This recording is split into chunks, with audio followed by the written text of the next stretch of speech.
အားလုံးပဲမင်္ဂလာပါ Facebook ကနေ quality ကောင်းနဲ့ကြီးနှင်းပြတ်သားတဲ့ဗီဒီယိုတွေကိုဘယ်လိုမျိုး download လုပ်ယူရမလဲဆိုတာဝေကဒီနေ့ sharing လုပ်ပေးချင်ပါတယ် Facebook ကဗီဒီယိုတွေကို download ဆွဲဖို့အတွက်အရင်ဆုံးကို download ဆွဲခြင်းတဲ့ဗီဒီယိုတစ်ပုဒ်ကိုကြည့်မယ်ပြီးလို့ဆိုရင်ဒီမှာအောက်နောက်မှာရှိတဲ့ share ဆိုတဲ့ခလုတ်ကလေးကိုနှိပ်လိုက်ပါနှိပ်ပြီးသွားပြီဆိုလို့ဆိုရင်အခုလိုမျိုးပေါ်လာတယ်ပေါ့နော်အောက်နောက်မှာတွေ့လား coffee link ဆိုတဲ့ဟာလေးရှိတယ်ဒါဆိုရင် coffee link ဆိုတဲ့ဟာလေးကိုတစ်ချက်နှိပ်လိုက်ပါနှိပ်ပြီးသွားပြီဆိုရင်တော့ဝေတို့ဒီ Chrome နဲ့ကိုသွားမယ်ပေါ့နော်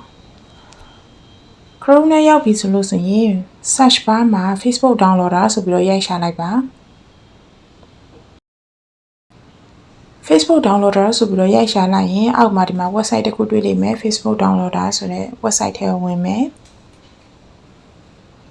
ဝင်ပြီးသွားပြီဆိုရင်အခုလိုမျိုးပေါ်လာတယ်ပေါ့နော်ဒီမှာဒီဘာတန်းအပေါ်မှာရှိတဲ့ဘာတန်းလေးထဲမှာကိုဆောနာ copy ကူးလာတဲ့ link လေးကို paste လုပ်လိုက်ပါ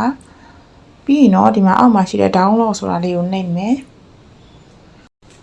ဒီနေရာမှာကြော်ညာလေးတွေဝင်တတ်တယ်ပေါ့နော်အဲ့ခါကျတော့ကိုကနည်းနည်းတော့စိတ်ရှိရတယ်ကြော်ညာလေးဝင်တဲ့ခါကျရင်ပြီးရင်ဒီမှာအခုလိုမျိုးပေါ်လာရင်အပေါ်နည်းနည်းလောက်ကလေးဆွဲတင်လိုက်တကယ်လို့ကိုကဒီအရန်ကြည့်တဲ့ဗီဒီယို quality ကောင်းနဲ့ရကျင်တယ်ဆိုလို့ဆိုရင် 1080p ကိုဆွဲပါ920p လဲမဆိုးပေါ့နော်ကြည်တယ်1080p ကတော့အကြည်ဆုံးပါအဲ့တော့ဟိုဘေးတော့နည်းနည်းပိုးကုန်တယ်ပေါ့နော်ကဲဝေကတော့1080p ကို download ဆွဲမယ်ဒီလိုမျိုးကြော်ညာဝင်လာတယ်ဆိုလို့ဆိုရင်အောက်မှာရှိတဲ့ close ဆိုတဲ့ဟာလေးကိုနှိပ်လိုက်ပါဒီမှာတွေ့လားအခု download ဆွဲနေတယ် download လုပ်နေတဲ့အခါဒီ100%ပြည့်သွားပြီဆိုလို့ဆိုရင်အပေါ်မှာရှိတဲ့ဒီမှာဗီဒီယိုလေးကိုတစ်ချက်နှိပ်လိုက်မယ်ဗီဒီယိုနှိပ်လိုက်ပြီဆိုရင်ဒီမှာအောက်နောက်မှာတွေ့လားအဆက်30ရှိတဲ့ဘေးနားလေးမှာအဲ့ဒီအဆက်30ကိုတစ်ချက်နှိပ်